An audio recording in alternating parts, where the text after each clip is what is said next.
जय श्री कृष्णा प्रिय दर्शकों, भाइयों और बहनों, अष्टो चर्चा में आपका स्वागत है। मैं कुंदन शर्मा आप लोग का हार्दिक स्वागत करता हूं। मेरा आपको सादर नमस्कार।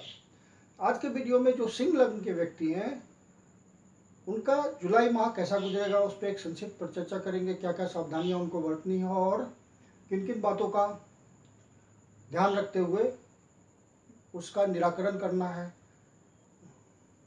आप कैसे पता करेंगे कि आप सिंह लग्न के हैं?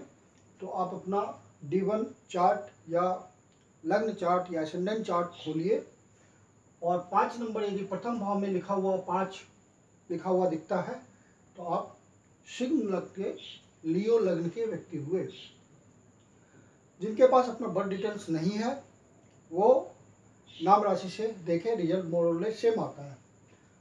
जो सिंह लग्न के व्यक्ति हैं तो सिंह लग्न का मालिक है सूर्य, जो कि 11th हाउस में इच्छा पूर्ति के घर में, लाभ के घर में गोचर कर रहे हैं मिथुन राशि में।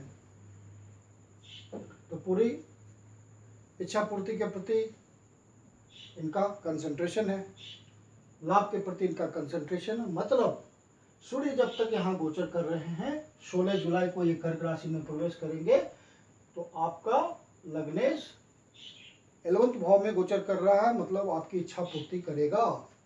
फिर 7 जुलाई को बुध मिथुन राशि में गोचर करेंगे। 7 जुलाई से पहले पहले वो दसम भाव में गोचर कर रहे हैं। दसम भाव में राहु पहले से विद्यमान है, तो यहाँ पे कर्म भाव में थोड़ी बहुत राहु अनस्टेबिलिटी तो लाएंगे ही। राहु जहाँ बैठते हैं वहाँ थोड़ी स्टेबिलिटी में उतार चढ़ाव देखने को मिलता है, तो आप कर्म के प्रति सावधान रहिए।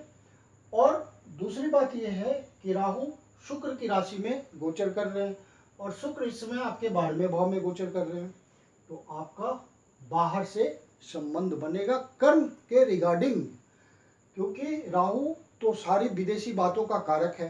तो डिस्टेंट प्लेसेस से, फॉरेन प्लेसेस से कर्म के रिगार्डिंग आपका किसी तरह का संबंध बन सकता है। यदि आप बिजनेस करते हैं तो बिजनेस के सिलसिले में बाहर जा सकते हैं कर्म के सिलसिले में, या बाहर से कोई संबंध बन सकता है जो आपके लिए फ्रूटफुल हो जाए।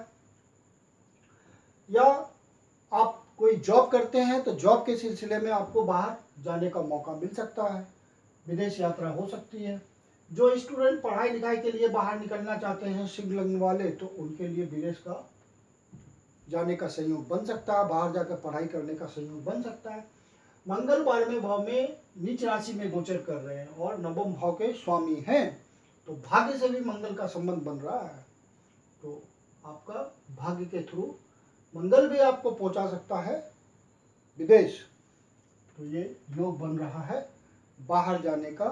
निश्चित रूप से यदि आप प्रयास करेंगे, उस तरह का एक्टिविटी में आप बहुत लंबे समय से लगे हुए हैं, तो जुलाई माह में आपको सफलता मिल सकती है। मंगल नवमेश है आपके और मंगल चतुर्थेश है। चतुर्थ भाव में आपके केतु महाराज पहले से बैठे हुए हैं, तो केतु जहाँ बैठते हैं वहाँ आदमी लापरवाह हो जाता है, वहाँ का केयर नहीं लेता, तो यहाँ की जो संबंधित बातें हैं उसमें कुछ कमी आ सकती है। जैसे माता से आपका संबंध खराब हो सकता है, माता का स्वास्थ्य खराब हो सकता है। जैसे आप प्रॉपर्टी की डीलिंग, मान लीजिए प्रॉपर्टी आप बेचने जा रहे हैं, तो वहाँ पे आपका डीलिंग खराब हो सकता है, जितना मिलना चाहिए अनुमान से उससे कम ही मिलेगा, मतलब आप लापरवाह हैं, उतावले में होकर के बेच देंगे, वहाँ का ध्यान नहीं देंगे, तो इस तरह की बातें होंगी, हो सकती है।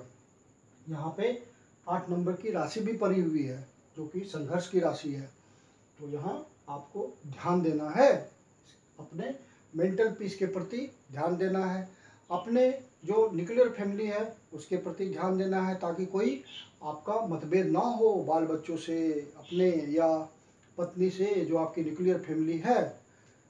फिर चूंकि मंगल नीच का है तो पिता से भी कुछ अनबन हो सकती है, क्योंकि मंगल एग्रेशन का कारक है और भावुकता में बह करके, चूंकि कर्क राशि में गोचर कर रहे हैं, कर्क राशि जलीय राशि है, तो भावना फीलिंग है, तो फीलिंग में आप मंगल गलत रिजल्ट देता है, तो आपको कुछ गलत आप बोल सकते हैं।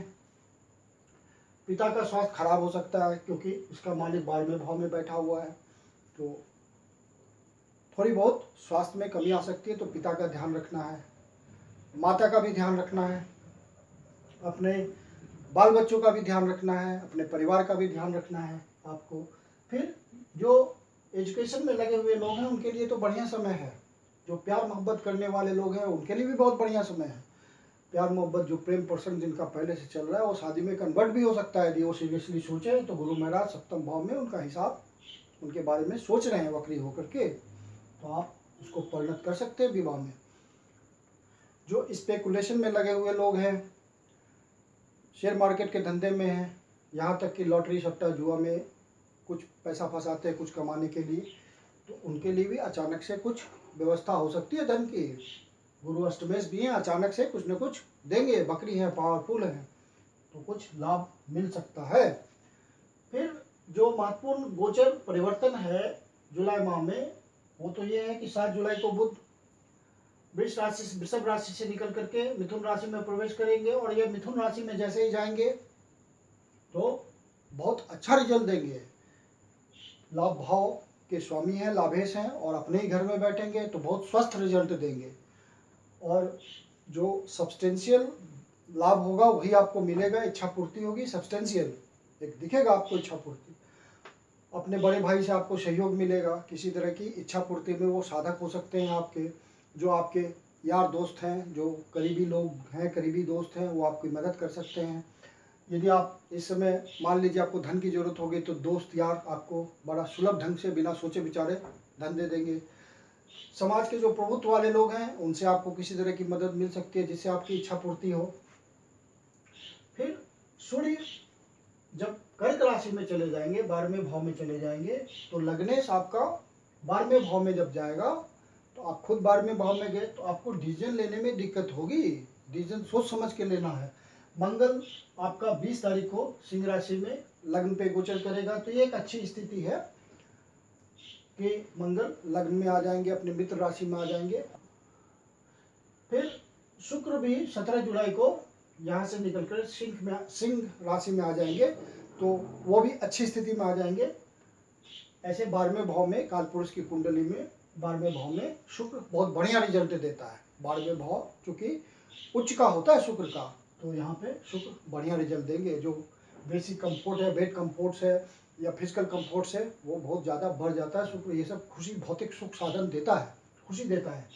फिर शुक्र जब आपके लग्न पे आ जाएगा और सूर्य आपका 12वें भाव पे गोचर करेगा, तो शुक्र आपका कर्म भाव का और प्रयास के भाव का मालिक है, और मूल त्रिकोण राशि है सूर्य की, तो आपका संबंध, शुक्र का संबंध 3रे भाव से बना और 10वें भाव से बना, तो आपके प्रयासों में वृद्धि होगी, तो आपको कर्म का फल मिलेगा, निश्चित रूप से मिलेगा। और आप अपने कर्म प्रयास को बढ़ा दीजिएगा, क्योंकि आपकी इच्छा पूर्ति होनी है, तो इच्छा पूर्ति करने के लिए आप प्रयास बढ़ाएंगे तो आपको लाभ हो जाएगा। ये जो गोचरीय परिस्थितियां हैं ये 1 जुलाई की दिखाई हुई है, जन्म अष्टम भाव में गोचर कर रहे हैं, तो मंथ के शुरू में ही आपको 2-3 दिनों तक कुछ मानसिक परेशानी रह सकती है। और यदि आपको मानसिक ज़्यादा परेशानी हो तो आप शिव जी के मंदिर में जा कर के शिव जी का दूध से अभिषेक कीजिए, उनसे विनती कीजिए कि मानसिक कष्ट को हर ले। ये एक ज्योतिषीय उपाय है, आपको आपको आपको मानसिक शांति मिल जाएगी। 6ठे भाव में गोचर कर रहे हैं, तो 6ठा भाव में बहुत बढ़िया इनका रिजल्ट आता है। शत्रु आपको परास्त नहीं कर सकते, शत्रु बने रहेंगे लेकिन परास्त नहीं कर सकते, शत्रु पे आप हावी रहेंगे। कंपटीशन यदि आप दे रहे हैं, कंपटीटर हैं, तो आप आगे निकलेंगे, क्योंकि यहाँ शनि महाराज है और वक्री हैं, पावरफुल हैं, और सप्तम भाव के स्टेटस के स्वामी हैं और आपके कर्म भाव के स्वामी हैं, तो एकदम स्ट्रांगली रिजल्ट देंगे ये। आप यदि कोई नया वेंचर शुरू करना चाहते हैं, किसी बिजनेस पार्टनर के साथ आप अपना बिजनेस शुरू करना चाहते हैं, तो ये जुलाई माह आपके लिए बढ़िया अवसर है, आप ट्राई कर सकते हैं। इच्छा पूर्ति भी होगी और आपका काम भी शुरू हो जाएगा, लाभ भी देगा वो, और सोशल स्टेटस में भी वृद्धि होगी। जो पारिवारिक जीवन जीने वाले लोग हैं तो अपने लाइफ पार्टनर से उनकी अंडरस्टैंडिंग बढ़ेगी, क्योंकि गुरु की ब्लेसिंग, गुरु यहाँ बैठे हुए हैं, तो गुरु की ब्लेसिंग आएगी और स्थितियाँ अनुकूल होंगी। लाइफ पार्टनर के साथ सहयोग बढ़ेगा, आप दोनों की अंडरस्टैंडिंग बढ़ेगी। जो पब्लिक इंटरेक्शन में लगे हुए लोग हैं तो उनकी पब्लिक के साथ अंडरस्टैंडिंग बढ़ेगी। तो इस तरह से अच्छा रिजल्ट आ रहा है जुलाई माह का। और संतान पक्ष से आपको कोई खुशी का समाचार मिल सकता है, जैसे संतान की नौकरी लग जाए, संतान की शादी हो जाए, संतान को किसी न किसी प्रकार का लाभ होगा, सुख मिलेगा, तो आपको भी सुख मिलेगा। तो इस तरह की बातें जुलाई माह में दिख रही है कि संतान पक्ष से कुछ न कुछ खुशी की खबर आपको मिल सकती है।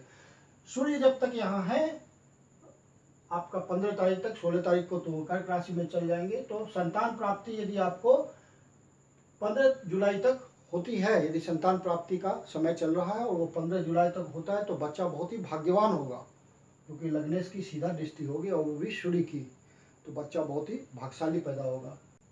11 और 12 तारीख को आपका, अर्थात 11-12 जुलाई को आपका व्यय बढ़ा रह सकता है। उन 2 दिनों आप व्यय पे नियंत्रण रखिएगा, नहीं तो बजट आपका गड़बड़ होगा जुलाई महीने का। फिर आपका 24-25 तारीख को कोई स्वास्थ्य संबंधी परेशानी हो सकती है, तो उन 2 दिनों आप ध्यान रखिएगा।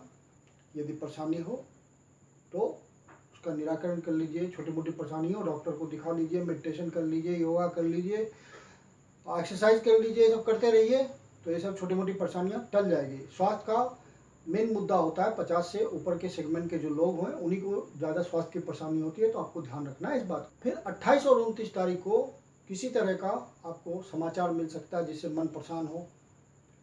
कोई अचानक से बढ़िया खबर भी मिल सकती है, खाली खराब खबर ही नहीं, अच्छा खबर भी मिल सकता है जिससे आपको खुशी हो सकती है। तो कुछ मानसिक पीड़ा का भी समय हो सकता है, जैसे आपकी कुंडली में स्थिति होगी ग्रहों की और नटल चार्ट में, और कोई खुशी का खबर भी मिल सकता है या कोई दुख का खबर भी मिल सकता है जिससे आपका मन परेशान हो। थोड़ा मिला जुला मिक्स टाइप का रिजल्ट है आपका सिंगलन का, लेकिन कुल मिला के परिस्थितियाँ आपके लिए ज़्यादा अनुकूल हैं। तो आप अनुकूल बातों का फायदा उठाइए और जहाँ ध्यान रखने की ज़रूरत है वहाँ ध्यान रख लीजिए, तो उसका निराकरण हो गया। इस तरह से आपका जुलाई महीना बढ़िया गुजर जाना है। आशा करता हूँ कि वीडियो आपको अच्छा लगा होगा। अच्छा लगा तो लाइक कीजिए, सब्सक्राइब कीजिए, शेयर कीजिए। यदि आपके जीवन की कोई समस्या है जिसका समाधान आप हमसे चाहते हो तो मुझे संपर्क कर सकते हैं। मेरी अपनी कंसल्टेशन शुल्क होती है। धन्यवाद।